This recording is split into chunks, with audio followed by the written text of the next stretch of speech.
Miren, yo recuerdo súper bien cuando oficialmente se anunció que la defensa de los hermanos Espaillat iban a realizar su propio peritaje en el lugar de los hechos, es decir, en el antiguo Jet Set. Lo recuerdo porque fue justamente el día de mi cumpleaños, el mes pasado, el 10 de abril. Que cumplió 30, ella siempre lo dice. Que cumplí 30. Hace tiempo que dejé de decir lo mismo. Cambié de década, eso es correcto. Pero bueno, ese día se da esta noticia, recuerdo que a mucha gente esto le cae mal. Luego de eso, entonces, recuerdo que varios periodistas, otros que no son periodistas, pero que igual hicieron esa labor de ir al lugar de los hechos y de grabar. Se estaba hablando de que había personas, habían trabajadores, que se estaba recogiendo escombros, haciendo trabajos en este lugar. Nosotros mandamos un dron, ojalá que John pueda ubicar esas imágenes ese día. Ah, pues sería genial si tenemos eso. Esto abrió una caja de Pandora, como dicen, porque hizo que a la gente le surgieran muchas preguntas. Nos preguntamos si realmente este proceso era necesario, y me refiero a la parte de recoger escombros, de romper partes de lo que quedó de la estructura, en fin, de alguna manera de mover lo que estaba ahí adentro, aunque sabemos que eso era parte del peritaje. Ahora, finalmente, pues sale ya el resultado de este peritaje, que creo que no soy la única que entiende que es una lástima lo que ha salido en este peritaje. Veamos los detalles. Miren, el pasado 14 de mayo, la defensa de los Espaillat presentó un informe técnico forense, que fue esto precisamente lo que presentaron unos expertos privados, la firma internacional Exponent, que fue la empresa contratada para el peritaje de terceros. O sea, se supone que desde el principio se habló de que este peritaje era de una empresa que se dedicaba a eso y que era un ente imparcial completamente. Pues este documento concluye que la tragedia no ocurrió por una sobrecarga estructural, que es la narrativa o es lo que se ha dicho desde aquel 8 de abril del 2025. No solo la narrativa, el informe de Onesbie lo dijo. Correcto, y luego lo comprueba el peritaje que hizo el Onesbie, y pues ya, eso era lo que todo el mundo entendía, que era un tema de una sobrecarga en la estructura del lugar. Pues lo que ha dicho este informe es que fue por defectos de construcción ocultos combinados con un deterioro interno progresivo.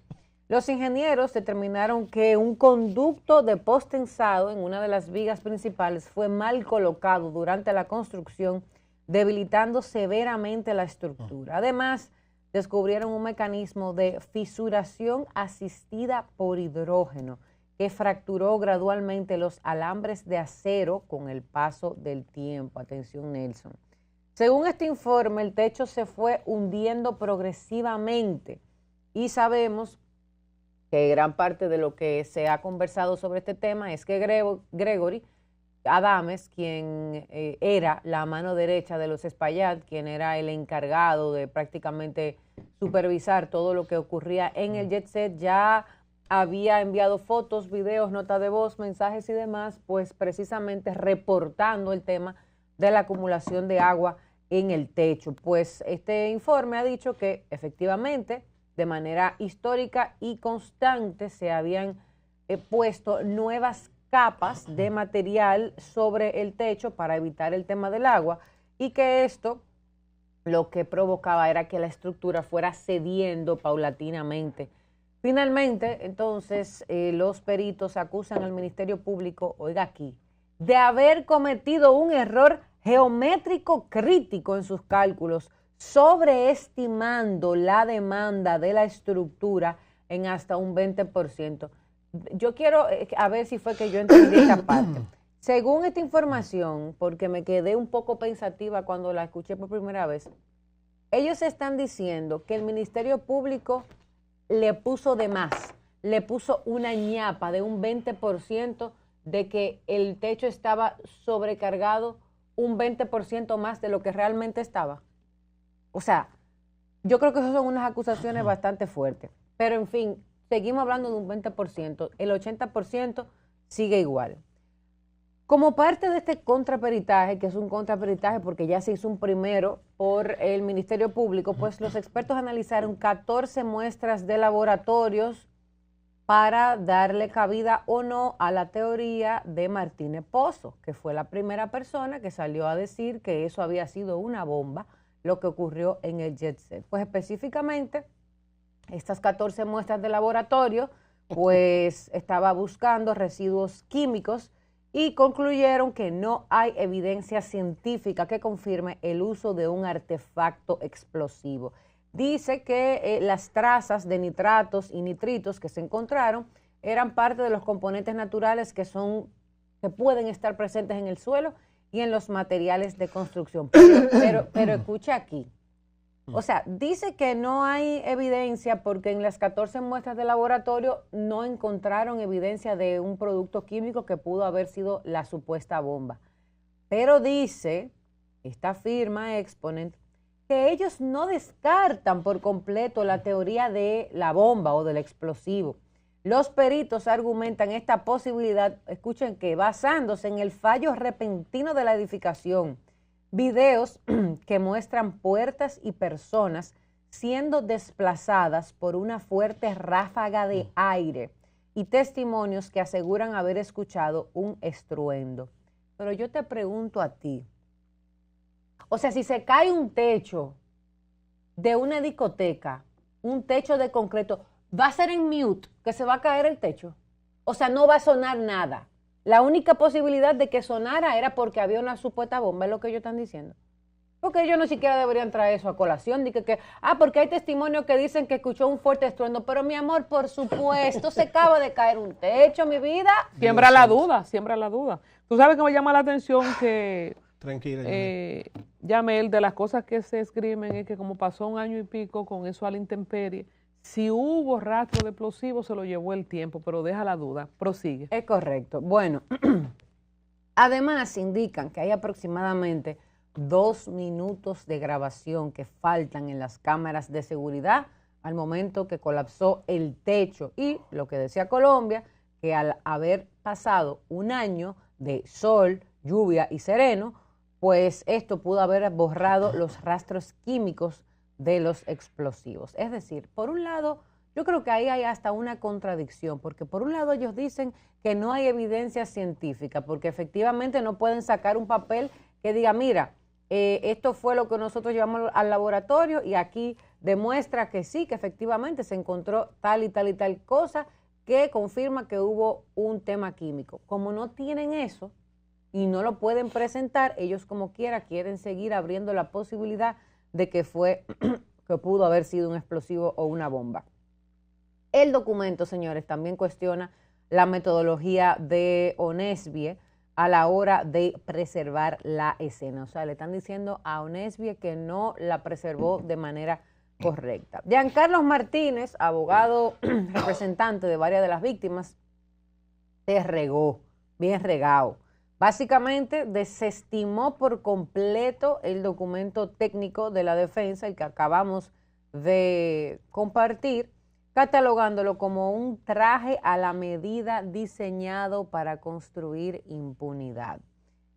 Este abogado argumenta además que el informe falla de manera ilógica al establecer que el deterioro de la estructura no era visible. Señores, este abogado ha dicho algo que todos sabemos.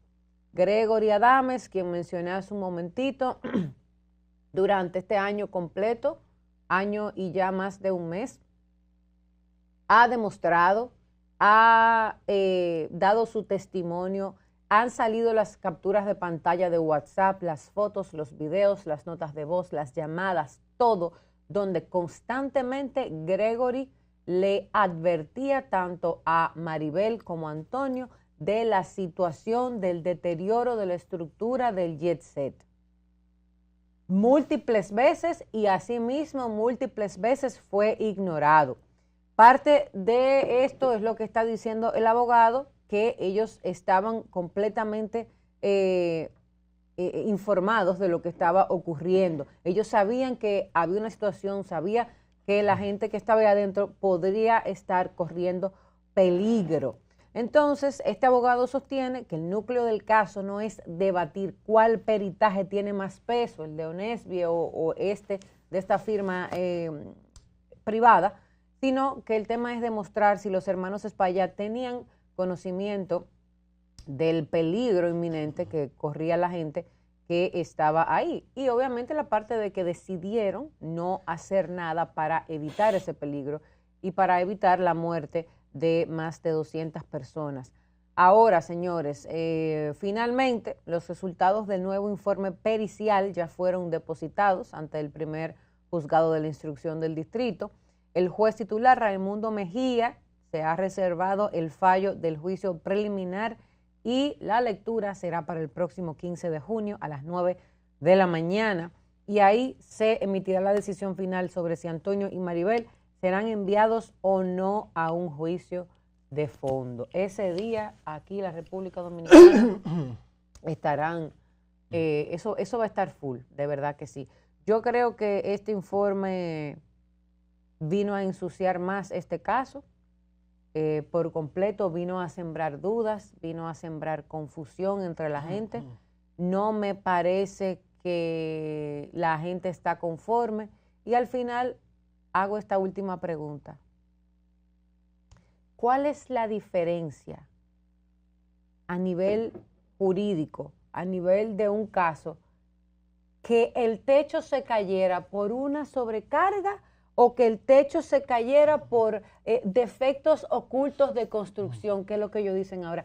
¿Cuál es la diferencia? Si al final lo importante es saber que había un deterioro por X o por Y, que ellos lo sabían, que sabían que había un riesgo, que sabían que podía ocurrir una tragedia y que decidieron no hacer nada. Nelson.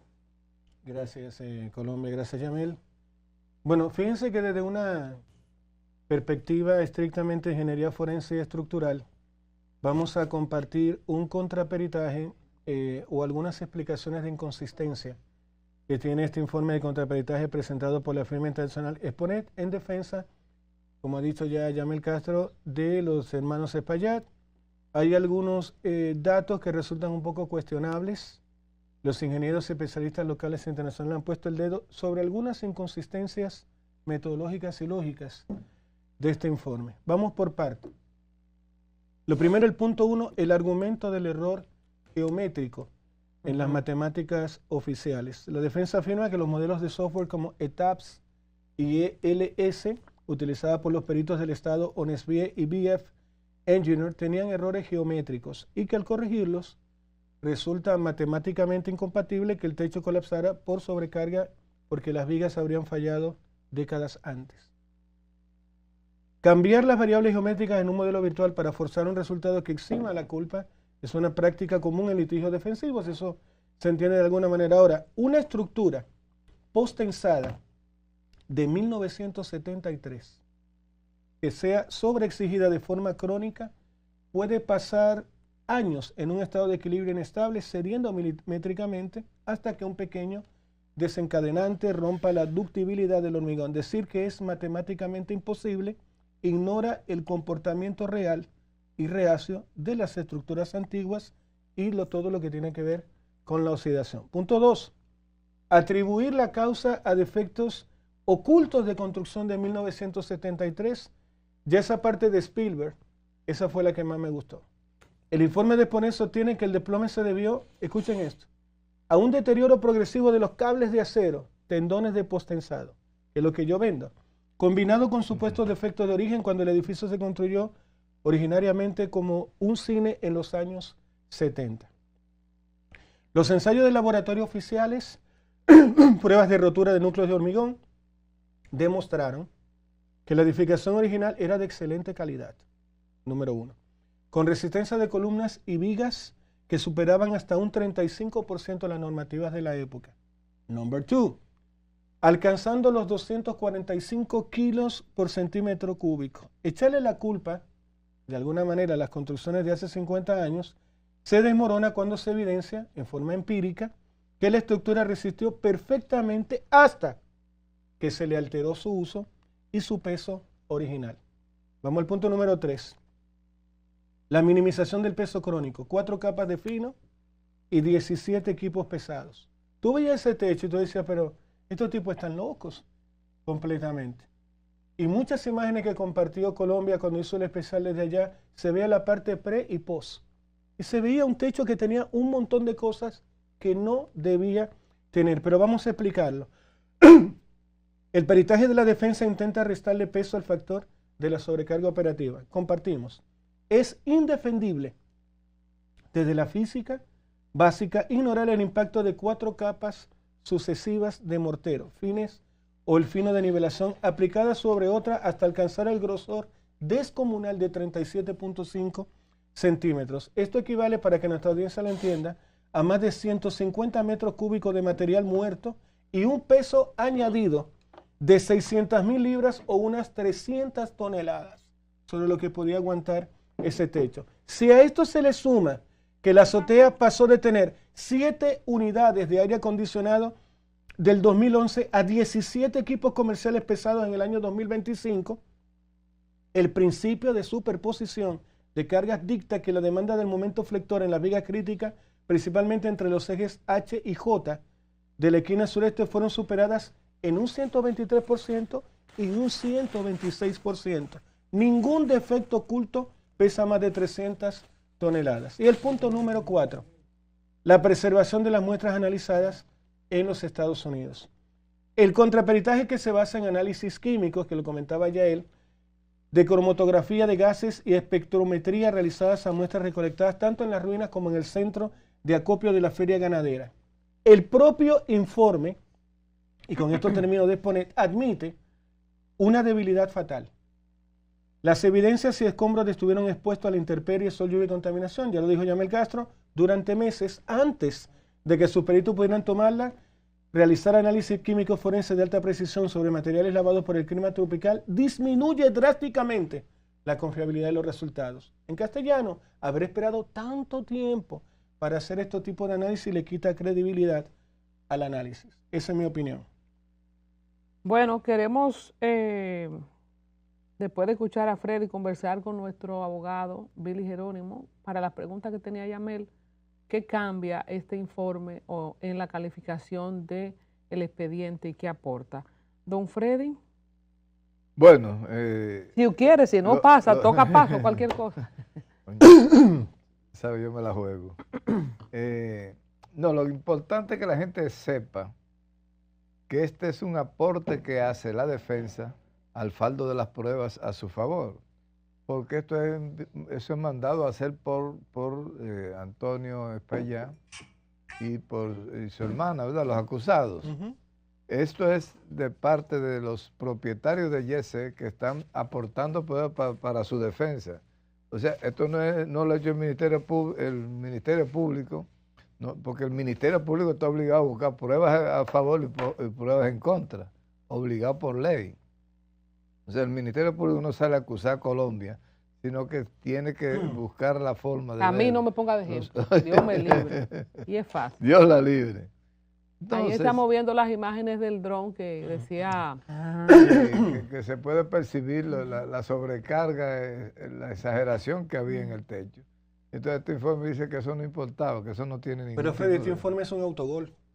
Sí. En fútbol. Es decir, este informe, tal como decía, yo te voy a decir una, hace más mal que bien a ellos mismos. Desde mi punto de vista, esa es mi posición. Yo creo que haber publicado este informe es un autogol, es un paso muy feo, porque se ve una acción como desesperada, porque ¿será que sienten que el proceso ha girado? Porque el proceso ha ido girando de ser un simple homicidio involuntario a la posibilidad que se metan elementos probatorios que impliquen una condena mucho más severa y mucho más alta que lo que se está manejando en este momento.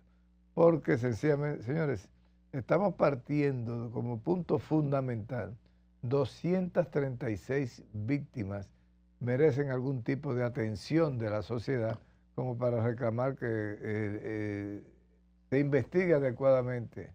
Pues yo digo que, por ejemplo, yo no hubiese presentado ese informe, no lo hubiese utilizado en mi favor, porque yo te aseguro a ti, Colombia, y equipo, y ciudadanos, que este le va a hacer más daño que bien al proceso, a Antonio y a su hermana. Le va a hacer mucho más daño, porque se ve como una tentativa para escapar al brazo de la justicia.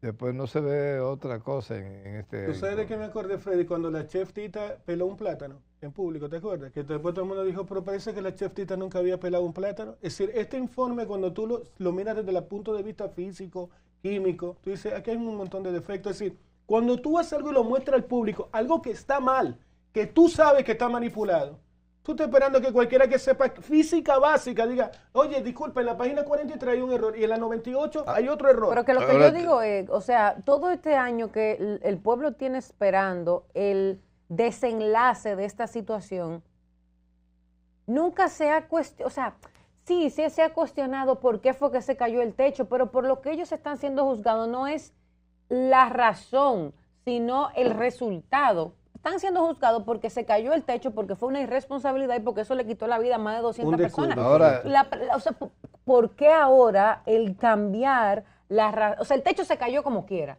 Tú ahora me quieres cambiar la razón de por qué se cayó el techo, pero... Correcto. Yo tengo la respuesta para ti, miren.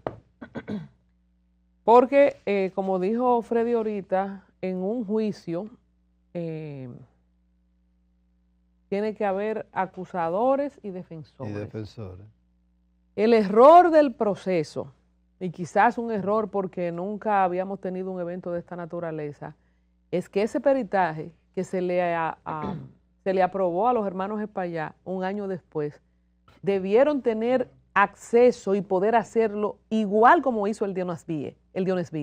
Es que ellos como parte, eso es como, no te voy a poner de ejemplo, como a mí no me gusta que me pongan de ejemplo, a mí tampoco. Una persona X tiene un evento cualquiera, un terrible evento, por ejemplo, se te acusa de abusar de un menor o de una menor. Así como se le hizo un peritaje de la parte acusadora, tú como defensa, tú como objeto del proceso, tienes derecho también a tener ese contraperitaje. Es que se hizo tarde. Pero al mismo tiempo, debió ellos, la gente del YECSE, debieron tener acceso, pero los jueces, el Ministerio Público lo manejaron mal. Ellos debieron tener su peritaje, pero además llevárselo coroto para Santiago. No debieron mover nada hasta que ambas partes hagan un peritaje. El peritaje debió ser ordenado por el Ministerio Público primero, sino el juez que está haciendo el juicio a las pruebas, que en este caso. Pero no un año después una necedad. Tenemos al doctor Billy Jerónimo en línea, porque nosotros lo que estamos hablando caballá, porque no somos abogados. Él nos va a decir y nos va a explicar qué implica y por qué se hizo ahora. Adelante, doctor. Muy buenos días a toda mi familia de una nueva mañana. Cuéntenme todo, ¿qué tenemos? Muchas preguntas. Dice Yamel que no entiende este peritaje, que salga ahora, que qué aporta, que qué cambia, qué se busca. Cuéntenos usted en materia que yo más o menos en el año que tengo de derecho, más o menos traté de ayudar en lo que usted venía, diciendo que los acusados también tienen que tener la oportunidad de tener su peritaje. Cuéntenos usted en materia de derecho, usted qué sabe. Sí, miren, ellos están en la etapa preliminar. La etapa preliminar es el juicio a las pruebas, en la que se aportan pruebas a cargo y a descargo. Todas las partes tienen derecho a aportar sus respectivos informes y pruebas, específicamente hablando del peritaje. El Ministerio Público aportó un peritaje oficial del gobierno, entre comillas. Digo entre comillas porque el contraperitaje que ha depositado ahora los imputados, los hermanos de Espaillá, pues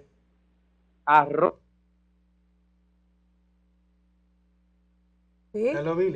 Bueno, parece que perdimos al doctor. Vamos a llamarlo por aquí. Hay que llamarlo otra vez. No, yo lo voy a llamar por aquí. ¿Me escuchan? Este es el que nunca falla, el celular mío. Yo lo estaba escuchando perfectamente. Sí. Pues, ¿dónde me quedé? No, que el peritaje ahí, empezando. Bueno, miren, le decía que el peritaje de los hermanos Espaillá ahora ha arrojado datos totalmente diferentes a lo del Ministerio Público. Era de esperarse, porque los técnicos oficiales manejaron muy mal el tema del peritaje. Desde el punto hasta que movieron las estructuras ya caídas de un lugar a otro. Recuerden que se hicieron unos filtros de video donde las estructuras del YC la estaban removiendo, tanto para la feria ganadera como para Santiago. Al momento de tú movilizar estas evidencias, esta parte que van a ser posteriormente estudiadas, tú estás cambiando el resultado del informe que se va a hacer. Y le voy a hablar un ejemplo breve. Ustedes recuerdan el famoso caso de O.J. Simpson. Ahí no hubo ningún tipo de duda razonable que arrojara que O.J. Simpson le quitó la vida a su ex esposa y a su amante. Ahora, ¿qué pasó?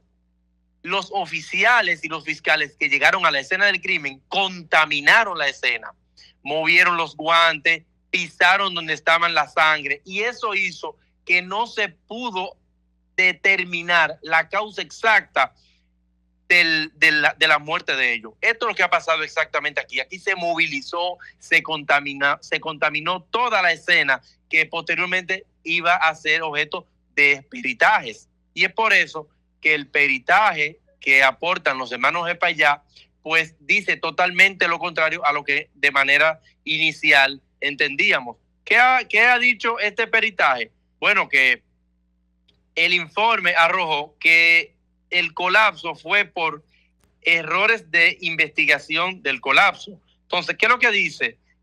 Que fue por fallas estructurales, no por una sobrecarga. Entonces, ¿cómo cambia? Que es la pregunta de Yamel. ¿Cómo cambia esto la suerte de los hermanos Espaillá si este informe es acogido por el juez? El hecho de que sea una falla de construcción o que sea sobrecarga, ¿por qué esto es tan relevante?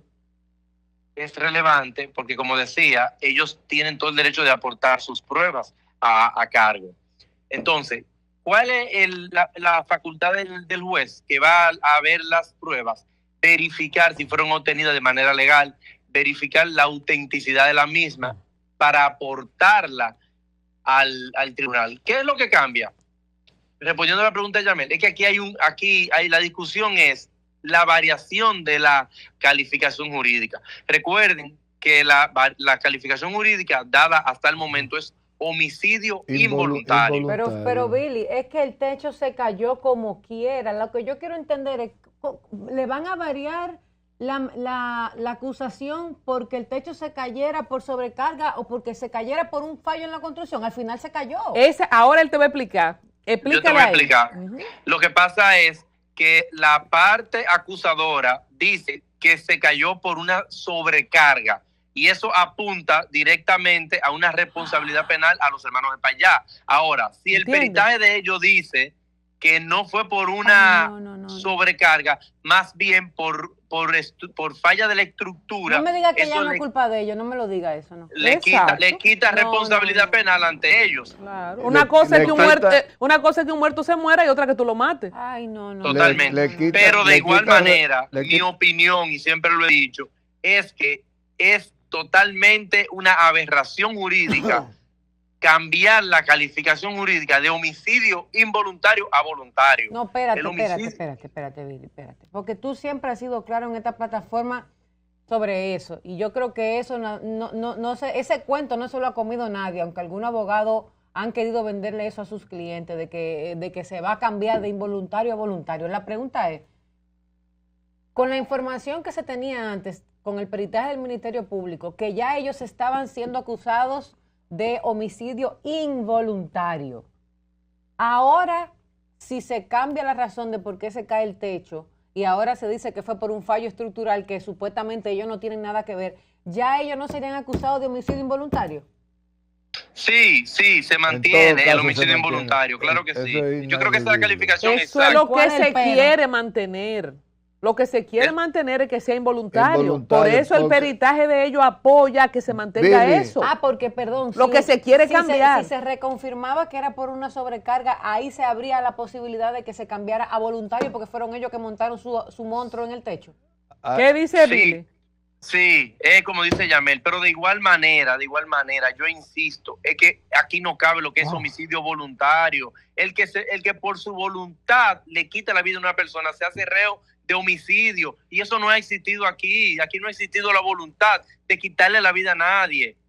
O sea, la solicitud de muchos colegas pedirle al tribunal que le varíe la calificación jurídica de homicidio involuntario a voluntario es un adefesio jurídico, eso no existe aquí. Ellos no tuvieron la voluntad de que se cayese, ellos no tuvieron la voluntad de quitarle la vida a nadie, pero voy a reiterar, uno de los imputados es Maribel Espaillá y ella estaba esa noche, ella salió lesionada.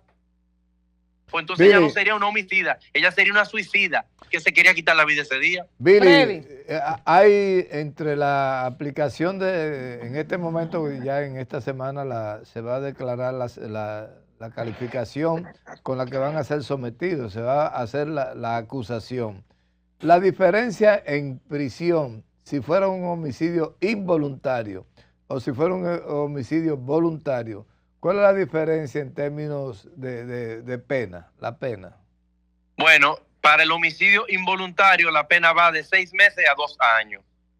Y para el homicidio voluntario la pena va de 15 a 20 años. Ahí es que está el kit.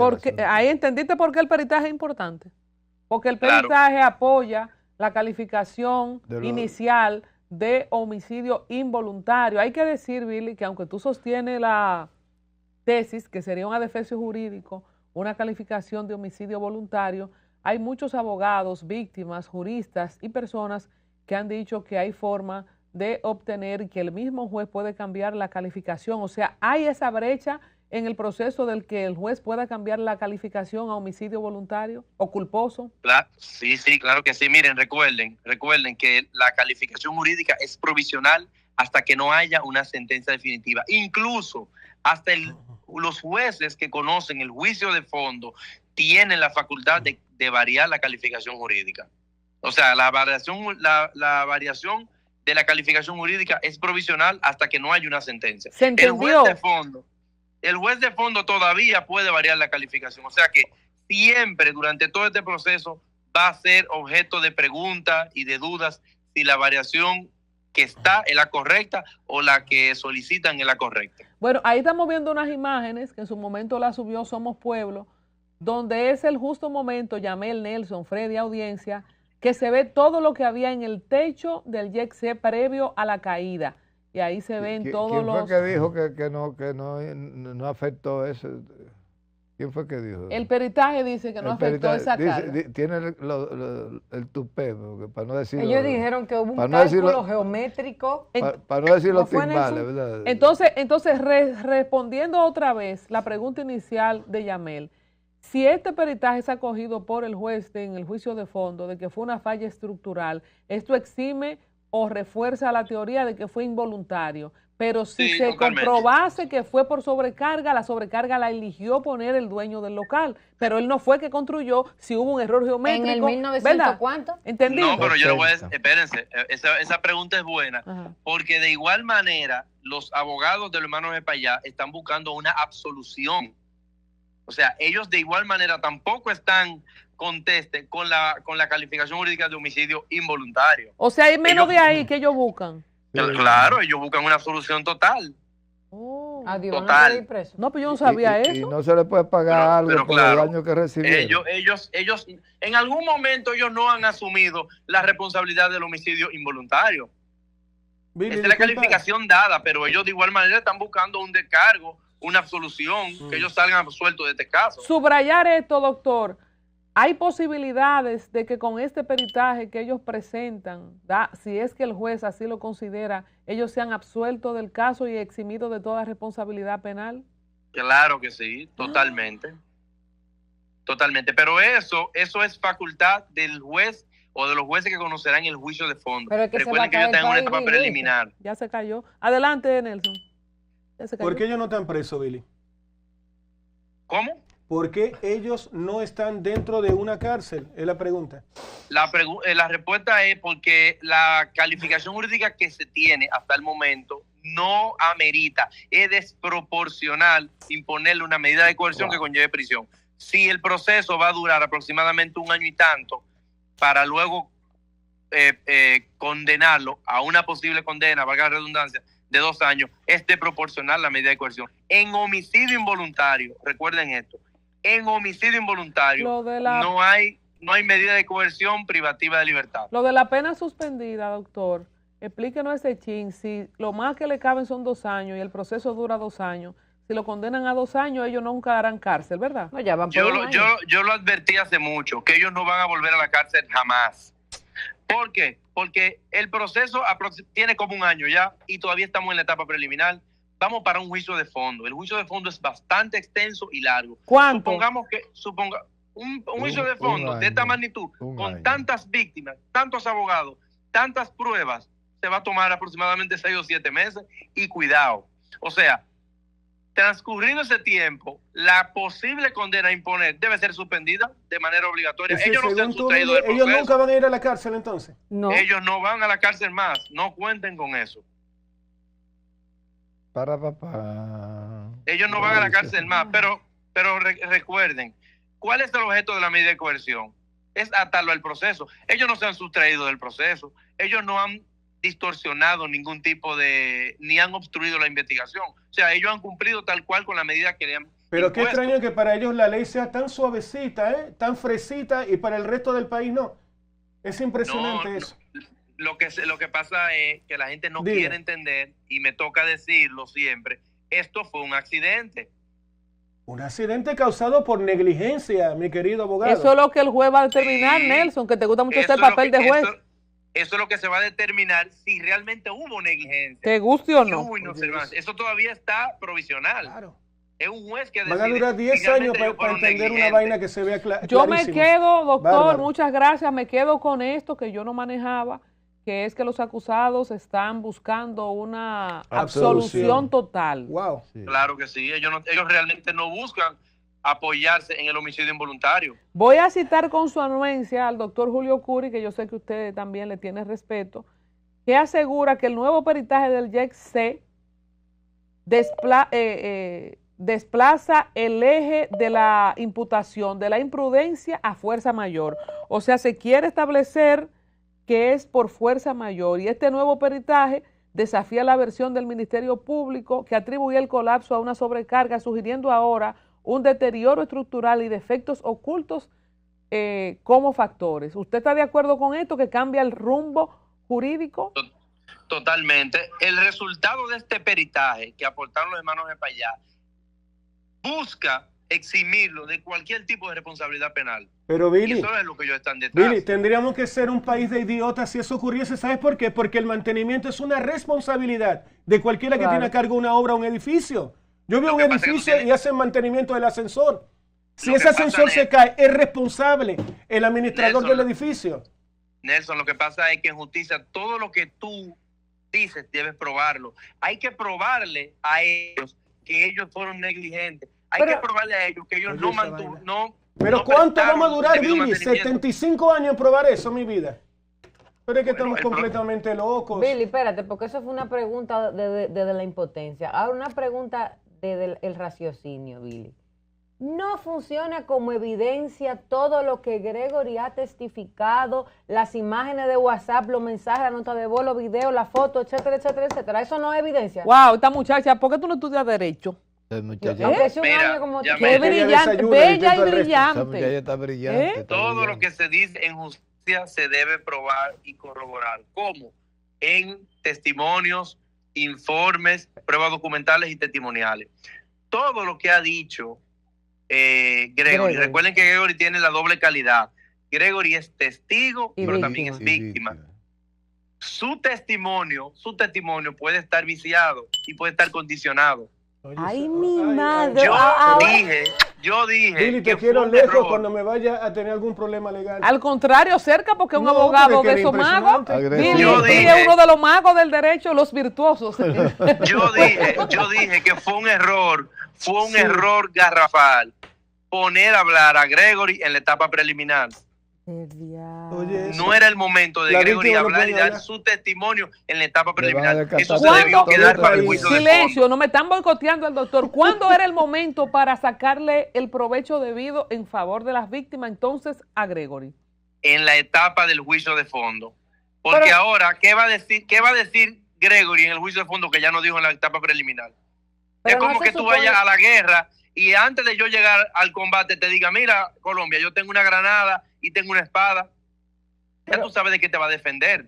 Fue un error total, Gregory, hablar en la etapa preliminar. Él debió Ay, hablar en el Billy. juicio de fondo. Si Pero- es que llegaba vivo al juicio de fondo. Pero Tiene tengo una sentido pregunta. porque No, él va a llegar vivo. tiene Total. sentido porque en este juicio preliminar Gregory puede ser eliminado como prueba que el juez no acepte esa prueba por condiciones. Totalmente. Pero una pregunta, Billy. Totalmente. Yo, perdón, Excelente. perdón, amplíalo.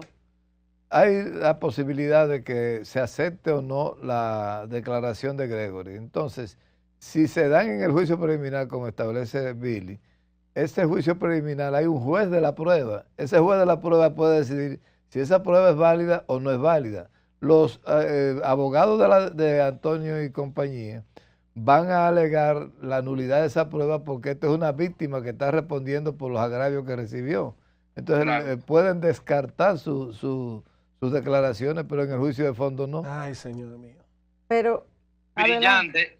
Brillante lo que dice Freddy, porque desde el inicio se hablaba que Gregory tiene que hablar. Los abogados de la defensa se opusieron a eso. Al final le va a convenir que él hablara ahora, porque en el juicio de fondo, ¿qué va a aportar Gregory? Que es la etapa idónea para escuchar los testigos. Hombre, Que la haya verdad agregaría a interrogatorio Gregory, y por ejemplo. contrainterrogatorio. Ya todo el mundo sabe lo que va a decir Gregory. Ya todo el mundo sabe que lo que él va a aportar va a ser flaco para la etapa del juicio de fondo. Wow, Billy. Billy, entonces una pregunta. Tú dices que en el juicio de fondo, pero para yo entender que voy a tener que darme aunque sea 2 cuatrímetros de derecho. ¿No se supone que para el próximo 15 de junio es que se va a determinar si ellos van a juicio de fondo o no? Entonces, si Gregory se quedaba callado y al final no iban a juicio de fondo, o eso es simplemente un proceso y se sabe que sí iban para juicio de fondo. No, mira, yo dudo que los abogados de los imputados ganen la etapa preliminar y consigan un auto de no al lugar. Van para un juicio de fondo, eso está claro. Van para un juicio de fondo, hay Ok. méritos, hay muchas pruebas, hay muchos testigos Hay un pueblo, aportados, hay un y la pueblo magnitud del arrevesado que proceso no va a amerita aceptar un juicio cualquier de fondo. vaina. Ok. Ahora, fue un error, reitero, poner a Gregory a hablar en la etapa preliminar. Gregory es el testigo estrella de esto. Gregory se debió guardar para una etapa de juicio de fondo y ahí sorprender a todos con lo que le iba a decir. ¿Por cuáles razones, Billy? ¿Por cuáles razones se podría anular el testimonio de Gregory? Bueno, porque él fue escuchado en una etapa preliminar, la etapa que no es idónea para esto. Porque recuerden que los testigos se escuchan en el juicio de fondo, donde se le hace interrogatorio y contrainterrogatorio. Pero el juez de la pena tiene la facultad de aceptar o no como testimonio esas declaraciones de Gregory. No, el juez de la pena no. Los jueces del juicio de fondo, lo que van a conocer. Wow. Gracias, Billy. Bueno, muchas gracias, doctor. Es como una medicina amarga, pero que cura. Billy Jerónimo. Te tengo que colgar, que Sufriendo tengo con una el llamada abogado. ahora. Sufriendo con el abogado, la sección que se adelantó el día de hoy. Muchas gracias. Vamos a recibir llamadas y tenemos desde ya en la línea. Adelante, adelante. otra Sí. llamada. Adelante. Aló, Colombia, ¿cómo tú estás? Muy bien. ¿Quién nos habla? El ingeniero Ramos Rojas, acuérdate que llamé el día 9, cuando se cayó, que estaba este muchacho allá en Gaví. Mira, Colombia, déjame decirte algo. Con respecto a los peritajes, ninguno de los dos peritajes son prácticamente oficiales. Te voy a decir por qué. En un juicio pueden haber hasta tres peritajes, 2 de parte y un judicial. el que hizo la fiscalía es un peritaje de parte, porque la fiscalía lo va a coger para acusar. Es una parte que va a hacer una acusación, necesita algo para sostener la acusación y mandarlo a hacer un peritaje. Entonces, ¿qué pasa? La parte que se está acusando tiene derecho a otro peritaje. Entonces, ¿qué pasa? Cuando el juez vea los peritajes, si hay contradicciones, él va a ordenar que se haga un peritaje judicial. Y cuando se hagan los 3 peritajes, el juez va a subir al estrado, cada uno aparte. Los peritos no suben juntos a juicio. Y van a exponer, los abogados le van a hacer preguntas. El juez casi nunca hace preguntas, pero yo te digo, porque he ido a juicio, porque yo soy perito, yo hago peritaje. Y se le hace preguntas a cada persona. Y con respecto a lo que ellos dicen en el peritaje que ustedes están leyendo, que la varilla, mira, primero, los 37 centímetros de espesor de la cosa, eso te aumenta la carga muerta de la estructura. Uno pone por lo general 0.6 centímetros de espesor, o 1.8 kilogramos sobre centímetro cuadrado como peso. Imagínate cuando tú lo metes en 37 cuando sube. Y además, los aires y todo eso. En esa época, en el 72, se diseñaba por el método viejo, alterno diseño, donde tú aplicabas la carga normal y ponías, minoraba la resistencia de los materiales. 0.50 creo para el hormigón y 0.45 para la acero. Imagina si tú duplicas la carga, ¿qué pasa? Que el momento que se va a producir llega casi a la rotura o al colapso de la estructura. Y yo te voy a mandar una foto para que tú veas que lo que hay en la feria, el acero que en ese tiempo no estaba dañado. Yo pensaba que el acero podía estar dañado por salir suave. Yo tomé fotos, yo fui allá y tomé fotos de eso para que nadie me contara. Y no se usaron cables, en ese tiempo se pensaba con barra de esas, tú ves esa barra redonda, así como la que usan para ver cosas. Lo que no sé si esa barra era de alta resistencia, pero era barra ahí lo que hay es barra, no hay cable como. Lo que pasa, disculpa que te interrumpa, hermanito, lo que pasa es que según mis análisis tenía 300 toneladas de más del techo, eso por un lado, y lo segundo que los aires poquito a poquito fueron, oxigenando el acero. Eso hace que obviamente vaya tensándose. El acero no está dañado, yo lo vi. Yo te puedo dar una foto, porque yo tomé foto y yo pensaba eso. Incluso yo dije que el salitre y cosas lo había dañado. Si tú buscas la intervención mía del día 9, yo lo dije, pero después lo que puede pasar es que si tú aumentas la sobrecarga como un elemento pretensado y tiene una soldadura en la cabeza para mantener la tensión del acero, se te va a ir debilitando la soldadura y al final le cuenta explota. Bueno, muchas gracias. Muchas gracias. No, muchas gracias al ingeniero. Vamos a contactar también al doctor Julio Curi, me avisa producción, ¿verdad? A propósito, yo creo que, mira, de todas las lecciones, hay un versículo bíblico terrible en Romanos que dice que para los que amamos a Dios todas las cosas obran para bien. Amén. Y es terrible porque hay momentos en que, como dice el libro, cuando lo que Dios hace no tiene sentido.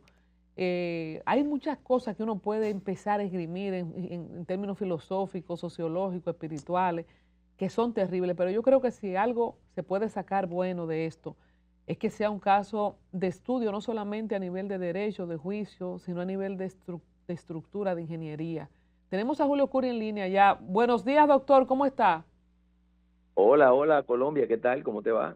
Muy bien, aquí está Nelson Valdés, Yamel Castro, Freddy Aguasviva y toda la audiencia que nos ve por Teleantillas y por Al Tanto TV. Freddy querido, hace días que no sé de ti. Hermano, tenemos que pasar balance de estos hechos, que veo tu protagonismo acertado, ¿verdad? Entonces, doctor, usted decía en unas declaraciones que cambia el rumbo este peritaje. Edúquenos, que yo acabo de decir que por lo menos saquemos algún aprendizaje de esto. ¿Cómo es que cambia el rumbo este peritaje? Bueno, no el rumbo, sino la fisonomía, tú sabes, del debate que se tendrá en la jurisdicción de fondo, porque indudablemente que ellos, los imputados, serán enviados a juicio de fondo. este contraperitaje, como yo decía, lo que hace es desmontar el monopolio de la verdad técnica que el Ministerio Público había estado sustentando. Es decir, los imputados no habían tenido oportunidad de presentar su propio peritaje para poder contradecir el del órgano acusador. Entonces... Doctor, disculpe, pero ese peritaje no llega un poquito tarde. ¿Y qué pasa además con las inconsistencias de ese peritaje, doctor Curi? Mira, yo no sé, porque yo no lo he leído ni tampoco, o sea, he leído lo básico, ¿no? Lo que la prensa ha publicado, pero para yo adentrarme en las debilidades que pudiera tener el peritaje, lo tendría que también analizar con peritos, porque yo no soy ingeniero estructuralista ni nada parecido. Yo puedo dar una opinión como abogado, ¿verdad? Suponiendo, al margen de cualquier crítica que se le haga al contraperitaje, de si el juez de la instrucción admitió de la incorporación tardía del documento porque lo que quería era terminar con la audiencia preliminar. Una decisión que yo no sé, yo no aplaudo, pero tampoco la voy a cuestionar aquí. Pero lo cierto es que se traslada ahora el eje de la imputación desde la imprudencia o negligencia punible, que era la teoría del Ministerio Público, y peor todavía, la del dolo eventual del homicidio, que tiene visos, ¿no?, para proceder, hacia la del caso fortuito o fuerza mayor, porque supuestamente, según este peritaje, el desplome habría ocurrido por el óxido interno de las varillas y de los visos de construcción originales. Doctor, miren, esto va a ser un caso muy difícil de decidir. Muy difícil, sí, porque la verdad es que atribuirle vicio de construcción a una obra que data de la década del 70 también me parece un tanto cuesta arriba. Claro. Pero, yo repito, en donde descansaba la tesis del Ministerio Público era sobre la negligencia o imprudencia en el cuidado del techo y en la sobrecarga que supuestamente soportaba. Y este peritaje nuevo concluye de forma distinta que el peso no fue el problema. Se mantuvo igual. Doctor, y que habría ocurrido por la corrosión.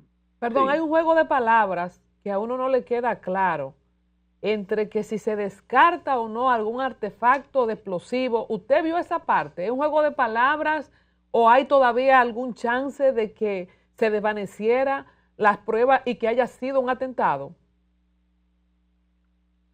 Yo no sé si el peritaje de los hermanos Espaillat concluye algo parecido, no me parece. Yo creo que esa fue una teoría que de algunos sobrevivientes que dijeron que se escuchó una explosión, pero me imagino que la explosión fue el quiebre de las vigas, pero no una dinamita, no un explosivo en sí. Ellos dijeron, doctor, en este nuevo peritaje de la empresa privada que se hicieron 14 muestras de laboratorio para verificar si se encontraba algún químico que demostrara o dijera que sí pudo haber algún explosivo y que no lo encontraron. Pero dijeron que como este peritaje se está haciendo un año más tarde, un año que tiene esa estructura cogiendo sol, lluvia y sereno, que se pudo haber borrado. O sea, básicamente lo que dice este peritaje es que no la encontraron en el laboratorio, pero que no se descarta por lo que usted dice, porque algunos sobrevivientes han dicho que escucharon el sonido y que además supuestamente faltan 2 minutos de grabación en el momento en el que se desploma el techo de la cámara de seguridad. Que siembra la duda, es lo que yo digo. Exacto, entonces, por lo menos a mí en lo personal eso es lo que me parece es una burla. Pero jurídicamente, o sea, ¿en qué afecta o no que se deje, diríamos, que esa ventana abierta o esa posibilidad abierta? No, lo que se descarta es que ese argumento pueda servir como teoría de defensa para aniquilar la imprudencia o negligencia grave en la ocurrencia del siniestro, nada más. O sea, ellos no pueden sustentarnos, los imputados, que ahí ocurrió eso, una explosión que fue obra de un tercero, una factura de un tercero, para poder eximirse de responsabilidad penal. Julio, o sea, eso y nada es lo mismo. Julio, la diferencia entre el homicidio involuntario la posibilidad de probar el dolo fortuito para implicarlo. No, el dolo eventual. El dolo eventual, sí. Sí, bueno. Hay la posibilidad, y ¿cuál sería la diferencia procesal? Mira, el homicidio involuntario es aquel que ocurre cuando no predomina, que lo que predomina es una culpa.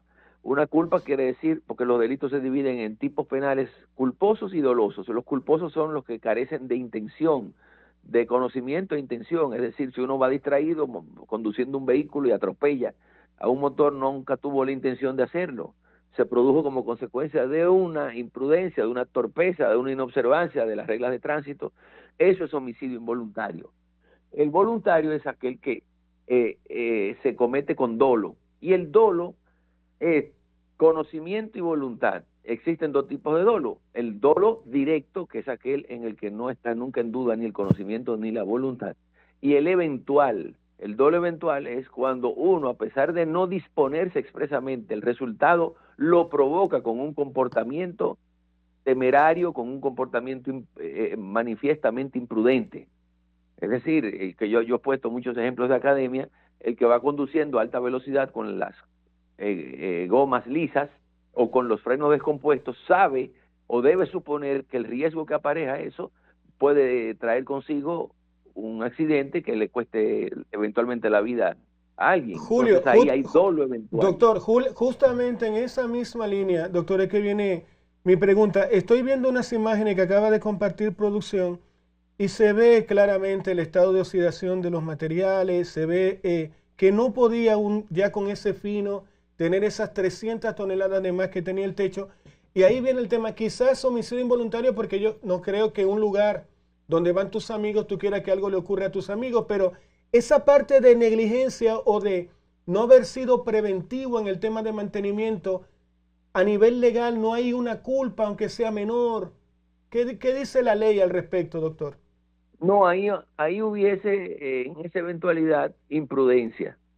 Imprudencia porque además, déjenme decirle que el hecho de que ese techo estuviese desprendiéndose permanentemente, al menos los plafones, y según un testigo estrella, ¿verdad? Que el día del espectáculo también se cayó un pedazo de concreto. Yo creo que hubo también tiempo como para evitar Estoy de acuerdo con usted, doctor. Julio, entonces, sí. ¿Tú terminaste? Sí. Sí. Lo que te quería preguntar, se ha presentado al testigo estrella en el juicio preliminar y entonces nuestro abogado del programa establece que fue un error poner al testigo estrella a declarar en juicio preliminar porque debieron reservarlo para el juicio de fondo. ¿Tú lo hubieses usado ahora o en juicio de fondo? Bueno, déjame decirte que la audiencia preliminar apenas lo que quiere determinar, anticipar, es la probabilidad de que pueda intervenir una condena en la jurisdicción de fondo. Y los elementos de prueba que se ofertan son ponderados, ¿verdad?, por el juez de la instrucción para decidir si hay lugar o no a un juicio de fondo. De ahí viene el término, el concepto. ¿Se pudo haber escuchado? Claro que sí, no había, porque... Pero puede volver a ser utilizado, doctor, ahora en el juicio de fondo, el testigo. Claro, por supuesto que sí. Eso era la duda que teníamos. No, sí, claro. Muchas gracias, doctor. Bueno, gracias, doctor Julio Curi, un amigo de nosotros de este programa de Don Freddy. ¿Cuándo va a venir por aquí a hablar de verdad? En persona. En persona.